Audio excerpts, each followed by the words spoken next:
Saya katakan lebih baik kalian baik-baik, ya kan? Kalau malu ya diam-diam malam-malam datang ke saya deh. Datang malam-malam bisik-bisik. Lu setor aja deh. Berapa? Air mata saya jatuh, Pak. Pak, TNI tulang bangsa. Tulang bangsa.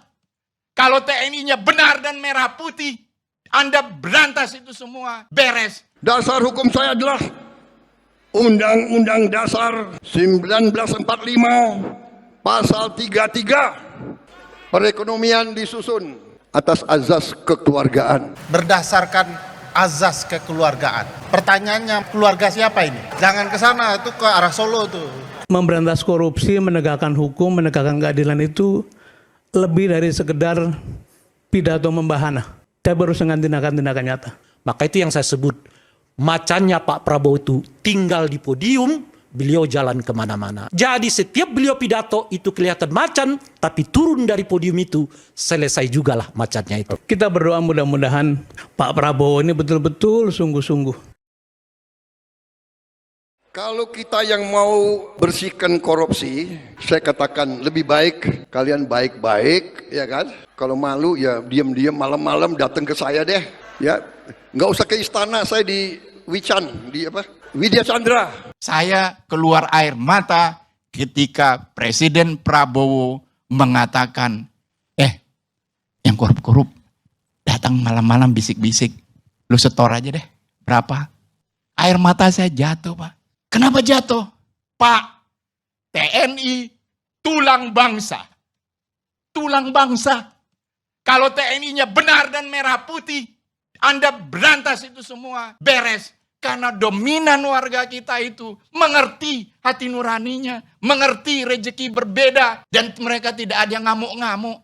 Sayang, begitu kawan saya duduk presiden, lupa akan pertobatan nasional, sudahlah berhenti ngomong korupsi.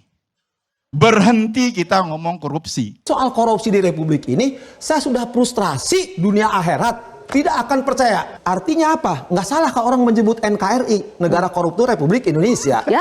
Karena tadi semboyannya kita GBHN, gede bacot, hasil nihil. Gitu. Nah, ada yang lebih parah lagi. Tadi kumpulannya BUMN, milik nenek moyang lu ini. Dan itu fakta kan. Soal Pertamina itu dari dulu sampai sekarang, ya, itu jadi mainan. Karena kerugian yang dahsyat dari kita membicarakan korup.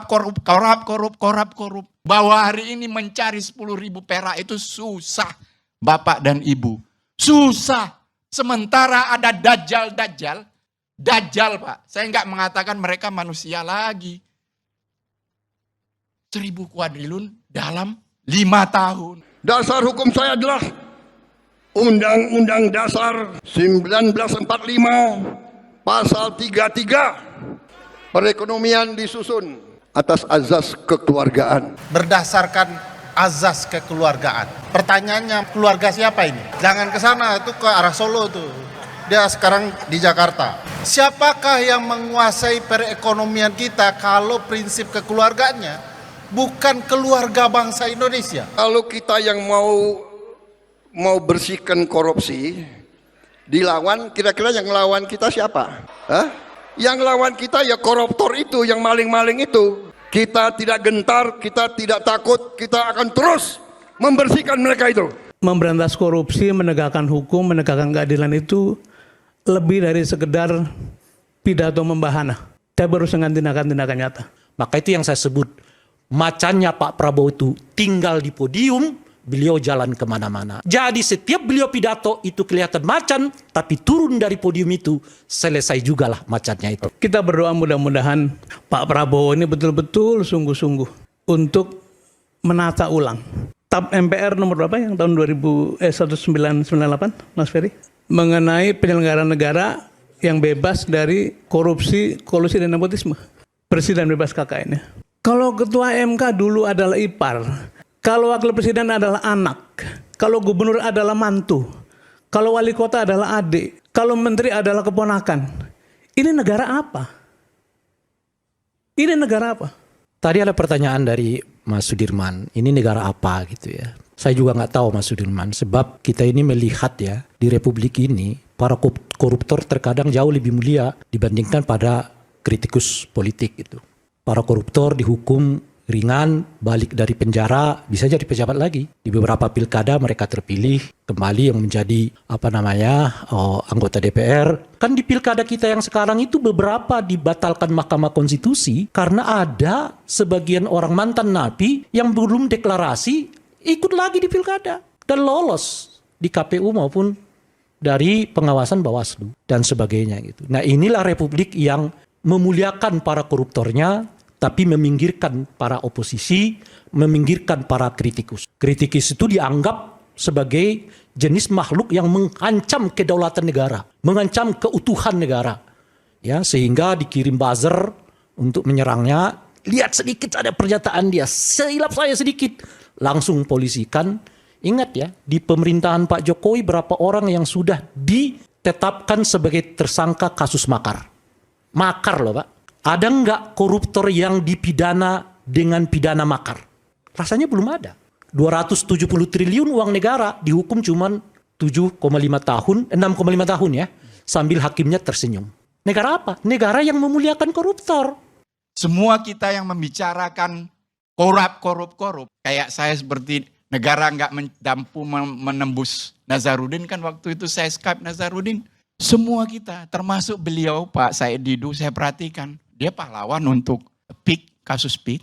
Ketika kita memverifikasi itu, kita dengan marah. Saya pun sekarang kalau ingat angkanya itu kan marah. Marah adalah aura negatif Pak. Sementara yang maling, yang korup, mereka orangnya positif. Why? Sticknya aja Tom Hawk. Hotelnya kalau ada bintang 7, ya. Kita, waktu saya Nazarudin, pulang jalan kaki Pak. Hah? Di rumah bagaimana? Besok makan apa? Anak bagaimana kuliah? Kan begitu. Makin tenggelam. Seluruh yang disampaikan seorang almarhum Faisal Basri, Al-Fatihah almarhum di Ramadan yang berkah. Ya.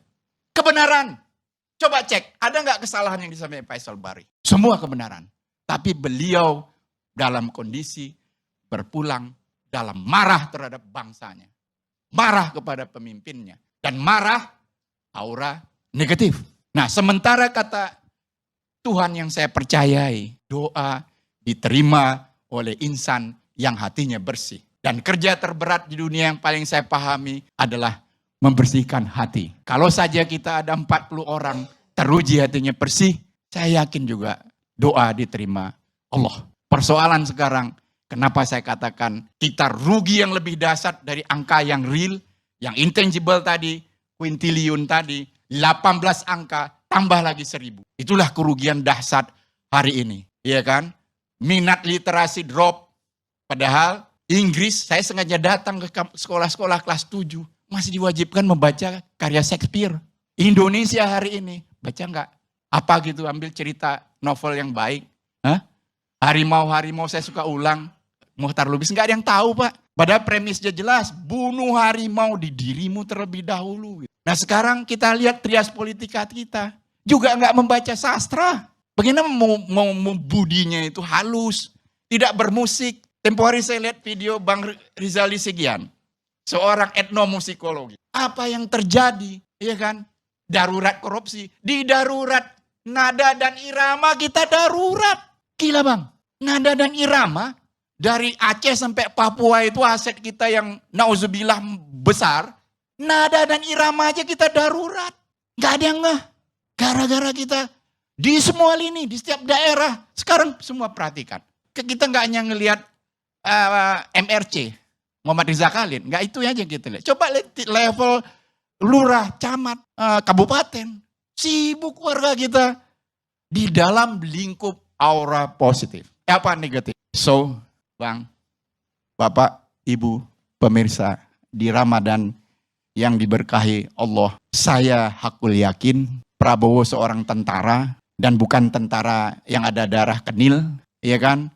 Melalui kesempatan di ELC ini saya juga menantang beliau dan juga meyakini beliau kalau ia komit terhadap pemberantasan korupsi. Karena dia juga merasakan sakit yang kita rasakan. Bagaimana dicurangi. Bagaimana rakyatnya hidup susah.